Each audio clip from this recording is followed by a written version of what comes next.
YouTube, Capital G here. I'm actually going to start doing something different on my YouTube channel.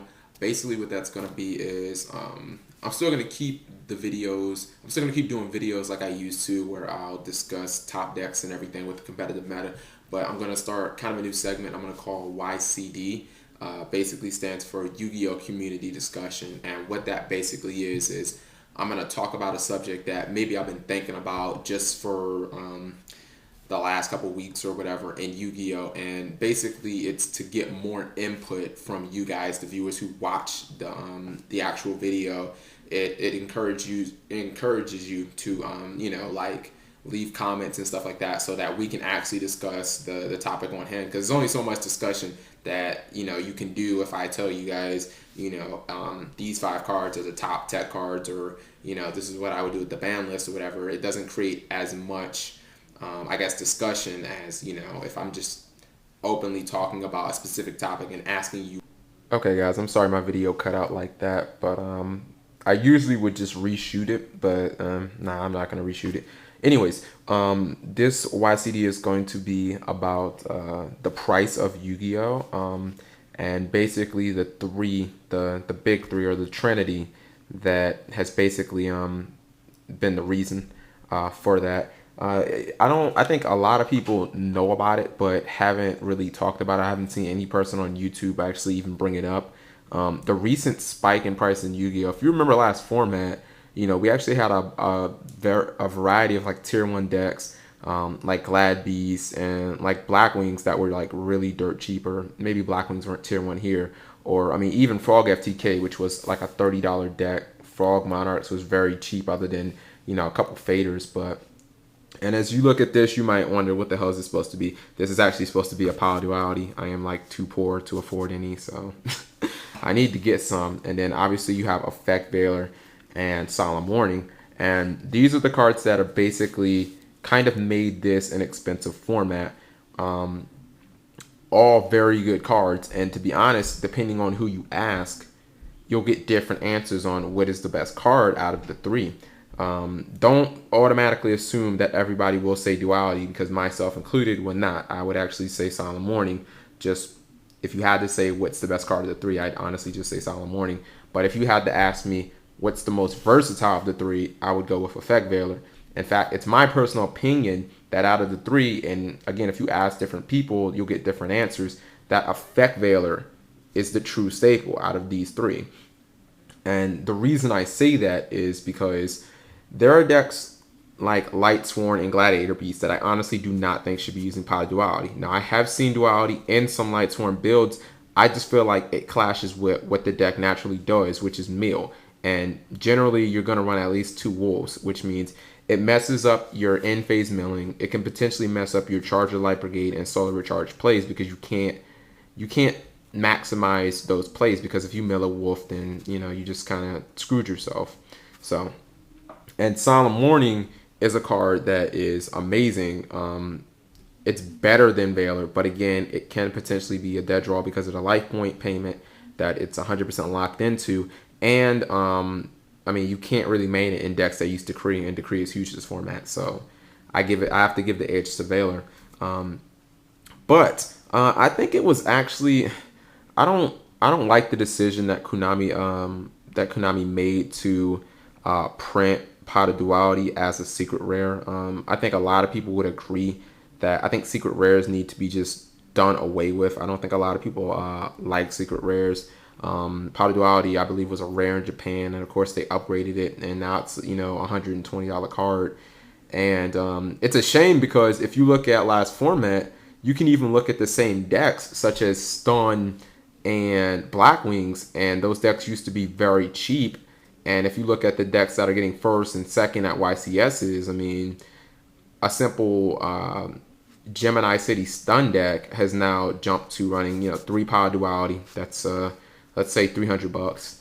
3 copies of Solemn Warning, maybe another $90. I mean, you're looking at $400 before you even add any other cards in. And I honestly think, they might even tech one of these. So it's interesting, the price of the format and how expensive Yu-Gi-Oh has gotten with just these 3 cards alone. And not a lot of people have really brought that up. Uh, One of the reasons I like Valor the most, I feel like there isn't a single deck that it really clashes with.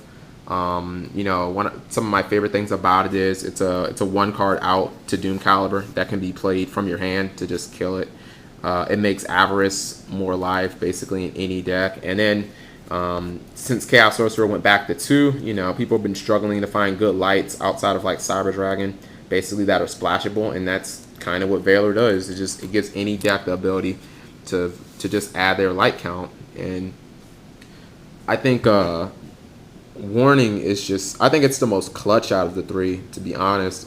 There are sometimes when you play a deck like Gladiator Beast, I don't think I've actually ever lost after using Warning on a Grazaris, because it becomes a +1, and almost always it get their field is empty after that. So I mean, I really love that, and this is an underrated aspect of it. Magical Android, I think, is actually somewhat relevant again. I was testing Black Wings, and Black Wings is one of the only decks that, you know, still uses Magical Android because she's kind of like falling out of favor. But yeah, I was under 2,000, and I made this card with Value Ensure, and I kind of just sat on it for like 2 turns, and my Solemn Warning became live again. And then of course you have Counter Fairies, which, you know, they really haven't had that factor to them since losing, you know, 3 Solemns. And I mean, this is basically just a replacement to make the deck hella consistent again. And back to Duality.